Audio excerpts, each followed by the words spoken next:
오늘의 주요 뉴스입니다. SK하이닉스가 올 1분기 영업이익 7조 4,405억 원으로 깜짝 실적을 거뒀습니다.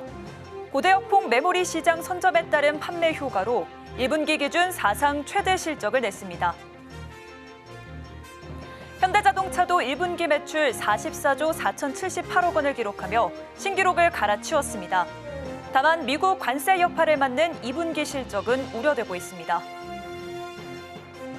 가상자산 거래소 빗썸이 지난해 보류했던 인적 분할을 다시 꺼냈습니다. 사업 구조를 재편해 하반기 기업 공개를 재시도할 것으로 보이는데 지배구조 투명성과 오너 리스크 등은 여전히 해결해야 할 과제란 지적입니다. 국내 리셀 플랫폼 크림이 북미 최대 리셀 플랫폼 스톡엑스와 통합을 검토하고 있는 것으로 알려졌습니다. 이번 통합으로 자본 잠식에 빠진 크림이 돌파구를 찾을 수 있을지 관심이 쏠립니다.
여러분 안녕하십니까? 4월 24일 서울경제 뉴스5 시작합니다. SK하이닉스가 올 1분기 시작의 예상을 뛰어넘는 깜짝 실적을 거뒀습니다.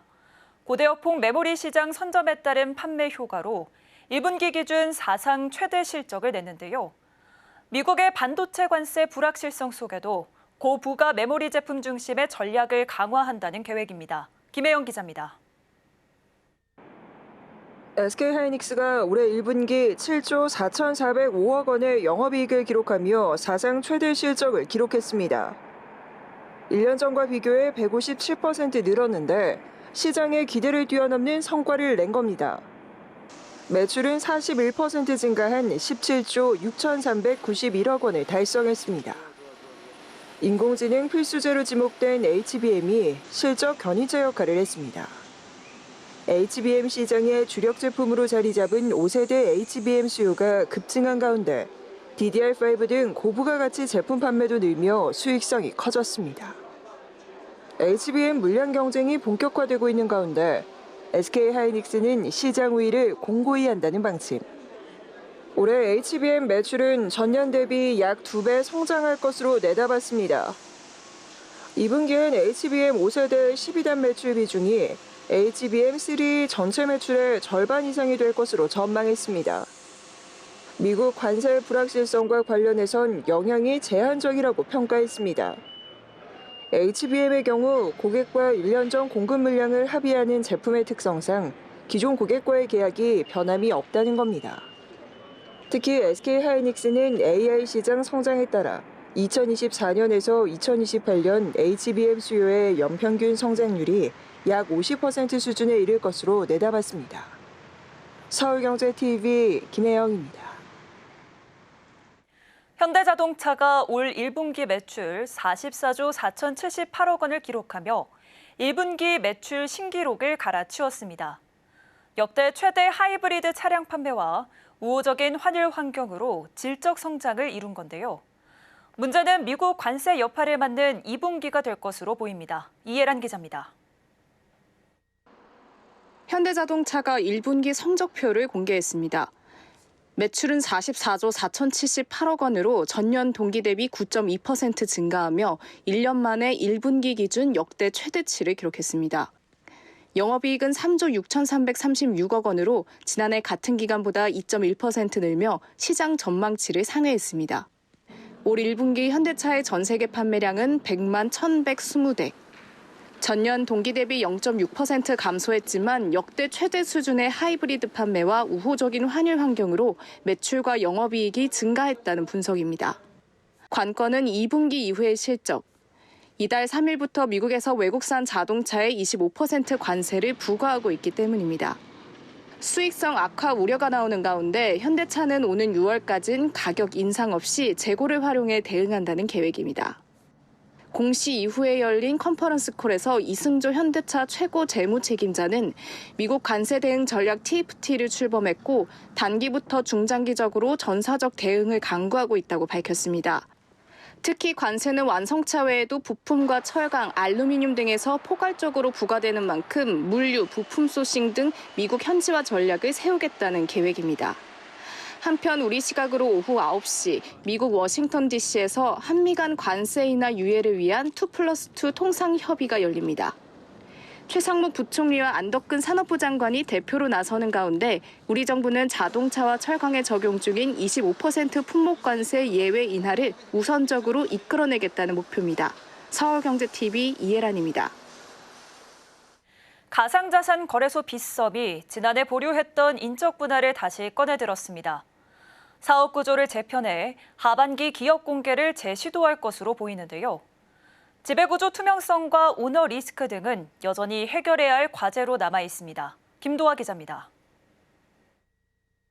빗썸이 지난해 4월 멈췄던 인적 분할을 다시 추진합니다.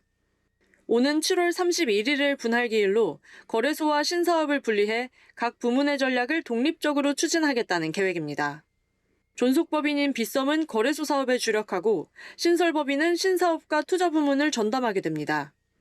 분할 비율은 56대 44. 기존 주주들은 보유 지분에 따라 신설법인의 주식을 자동 배정받게 됩니다. 빗썸은 이번 분할을 통해 기업 가치를 끌어올리고 하반기 IPO도 재추진할 예정입니다. 기업 가치 제고와 사업 효율화 조치로 보이지만 시장은 여전히 구조적 리스크에 주목하는 분위기입니다. 가장 큰 변수는 이정훈 전 의장을 둘러싼 실소유주 논란입니다. 법인 등기에는 이름을 올리지 않고 있지만 실제 최대 주주로 영향력을 행사하고 있다는 의혹은 여전히 해소되지 않고 있습니다. 검찰 수사와 해외 체류 이슈까지 맞물리면서 경영의 독립성과 책임 구조에 대한 시장의 불신이 지속되고 있습니다. 거래소의 신뢰성과 상장 적격성을 판단하는 데 있어 지배구조의 투명성과 경영진의 독립성은 핵심 평가 기준으로 꼽힙니다. 여기에 내부 통제 체계와 투자자 보호 장치 등 상장 심사 과정에서 검증받아야 할 항목도 적지 않습니다. 최근 원화마켓 점유율이 반등하고 거래 대금도 점차 회복세를 보이고 있지만 상장을 낙관하긴 이르다는 분석이 나오는 이유입니다. 시장에선 신설법인의 사업 계획과 이사회 구성의 독립성 여부가 구체화되기 전까진 IPO 일정 역시 불확실하다고 보고 있습니다. IPO 제도전을 위한 인적 분할, 빗썸이 구조적 과제를 넘는 전환점을 만들 수 있을지 주목됩니다.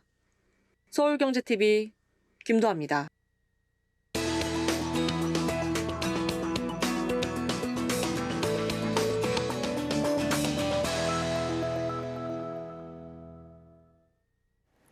네, 국내 리셀 플랫폼 크림이 북미 최대 리셀 플랫폼 스톡엑스와 통합을 검토하고 있는 것으로 알려졌습니다. 크림은 네이버가 운영하는 개인 간 패션 특화 거래 중개 플랫폼인데요. 수년간 적자가 계속됐는데 이번 통합으로 돌파구를 찾을 수 있을지 관심이 쏠립니다. 산업부 이혜연 기자와 알아보겠습니다. 기자님 안녕하세요. 안녕하세요. 네, 리셀 플랫폼 크림과 스톡엑스가 전략적 제휴를 검토하고 있다고요. 어디까지 진행된 걸까요? 네, 양사는 지난해 말부터 이 인수합병 또는 공동 벤처 설립을 포함한 이 다양한 형태의 사업 통합 방안을 논의해온 것으로 알려졌습니다. 최근에는 양사의 기업 가치를 평가하고 합병 또는 지분 구조 설정을 위한 실사 작업을 하고 있는 것으로 전해졌는데요. 다만 크림 측은 아직 결정된 사안은 없다는 입장입니다. 스톡엑스는 지난 2016년 미국 디트로이트에 설립된 온라인 리셀 플랫폼으로 운동화 등 한정판 패션 아이템을 주로 다루면서 매출 기준 글로벌 1위에 올라 있습니다. 크림 또한 브랜드 한정판 상품의 비대면 개인 간 거래를 중개하면서 2022년 유니콘 기업에 등극하기도 했는데요. 다만 최근 이커머스 플랫폼 간 치열한 경쟁으로 양사 모두 이 사업 다각화, 글로벌 확장 등 돌파구 마련이 필요한 상황입니다. 네, 이 양사의 통합 논의는 어떻게 시작된 걸까요? 네, 이번 통합 논의는 스톡엑스 측이 먼저 적극적으로 제안한 것으로 알려졌는데요. 후발주자 크림이 스톡엑스의 거래액을 추월하면서 글로벌 1위로 올라서자 사업 통합을 목표로 크림 측의 접촉을 시작했습니다. 스톡엑스가 초창기 사업 모델이었던 스니커즈 거래 위주 사업의 한계를 해소하고 또 사업 다각화 니즈가 있었던 것으로 보이고 있는데요. 이 크림의 경우 국내 시장만으로는 한계가 있다는 판단하에 미국 시장 1위 기업과의 협업을 통해서 글로벌 시장 확대를 노릴 것으로 관측됩니다. 크림은 이 네이버의 손자 회사로 동남아 등 해외 시장의 진출에 박차를 가했지만 확장 속도가 더디고 또 아직 단 한 번도 흑자를 내지 못한 상황이기도 한데요. 크림의 지난해 매출은 1,775억 원을 기록하면서 전년 대비 45.3% 증가했지만 이 수익성 측면에서는 여전히 어려움을 겪고 있습니다. 작년 한 해에만 89억 원의 영업 적자를 기록했고요. 2020년 설립된 이후 누적된 결손금이 4,141억 원에 달합니다. 지난해 말 기준으로는 3,216억 원의 규모의 이 자본 잠식 상태입니다. 이번 통합이 성사될 경우 글로벌 리셀 시장 전반에 어떤 영향을 미치게 될까요? 네, 일단 업계에서는 이 두 기업이 통합하면 글로벌 리셀 시장에서 독보적인 경쟁력을 갖춘 플랫폼이 될 거다, 이렇게 관측하고 있습니다. 특히 이번 협력이 크림에게는 글로벌 시장 안착을 위한 중요한 기회라는 평가도 나오는데요. 스톡엑스가 가지고 있는 해외 물류망과 같은 네트워크를 확보할 수 있다는 점이 긍정적으로 평가되고 있습니다. 한편 스톡엑스 외에도 이 중국의 리셀 플랫폼 포이즌도 크림과의 협력 관계 구축에 관심을 내비친 것으로 알려졌습니다. 네, 크림이 글로벌 선두주자와의 통합으로 체질 개선과 도약의 기회가 될 수 있을지 좀 더 지켜봐야 할 것 같네요. 오늘 말씀 여기까지 듣겠습니다. 말씀 고맙습니다.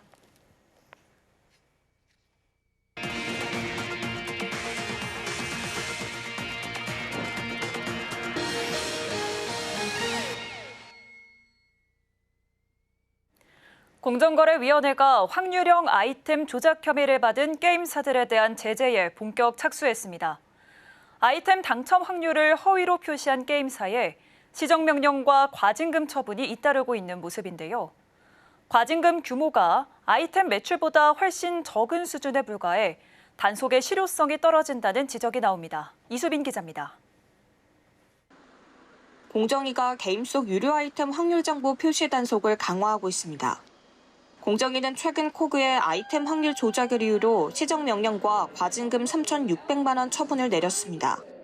코그는 게임 그랜드 체이스 클래식의 확률형 아이템을 팔면서 매번 뽑을 때마다 당첨 확률이 적용되는 구조라고 알렸지만 실제로는 일정 횟수 전까지 당첨이 불가능한 구조였던 것으로 알려졌습니다.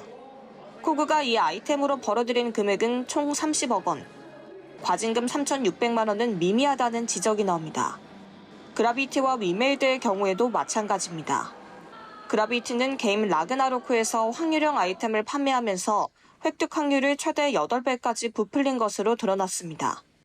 위메이드는 게임 나이트크로우 게임 소비자에게 유료 아이템의 획득 확률을 최대 3배까지 높게 공지했습니다. 이 같은 행태에도 두 회사는 이를 자진 시정했다는 이유로 250만 원의 과태료를 내는데 그쳤습니다. 업계에선 공정위 제재가 솜방망이 수준에 그쳐 실효성이 떨어진다는 주장이 나옵니다. 확률형 아이템으로 벌어들이는 매출이 큰 만큼 게임사 입장에선 공정위 제재를 감수하면서까지 확률 조작의 유혹에 빠질 수 있다는 겁니다. 한편 NC소프트와 웹젠 등 다른 회사들에 대한 추가 제재도 예고된 상황. 공정위는 최근 이들 회사에 전자상거래법 위반 행위 제재 의견이 담긴 심사 보고서를 발송하고 최종 제재 수위를 조율 중입니다. 서울경제TV 이수빈입니다.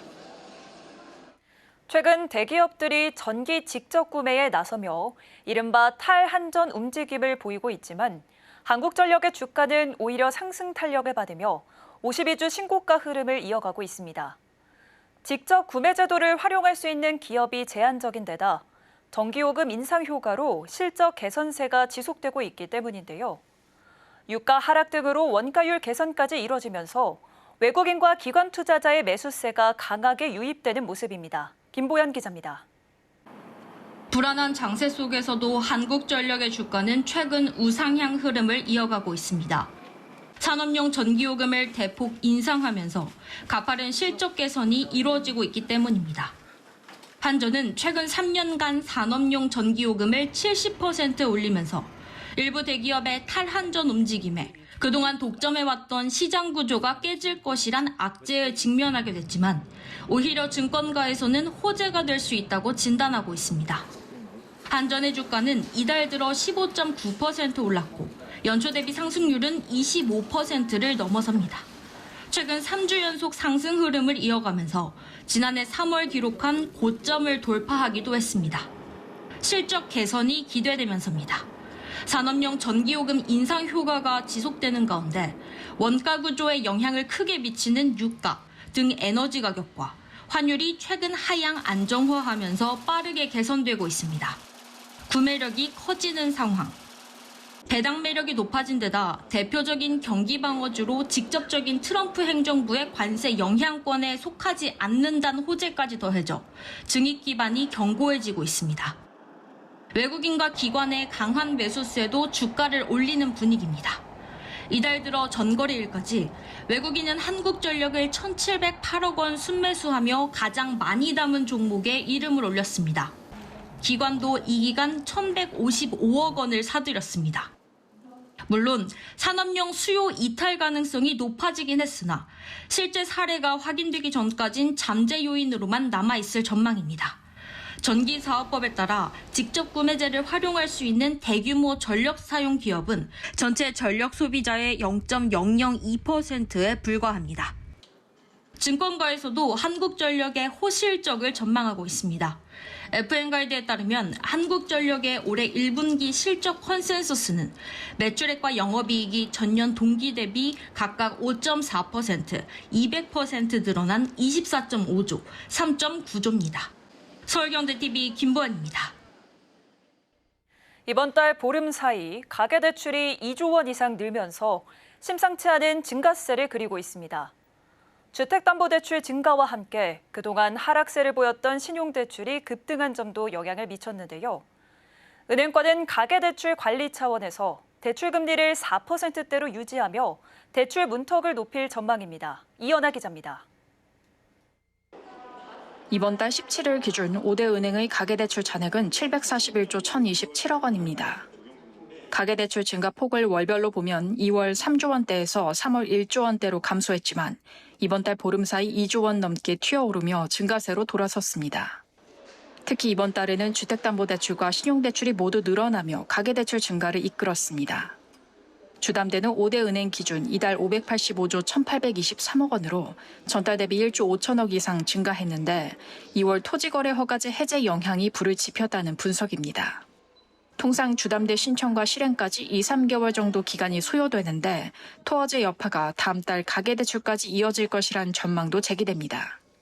국토교통부 집계 2월 주택 거래량은 전달 대비 32% 이상 증가했고 서울 아파트 매매는 전달 대비 46.7% 늘었습니다.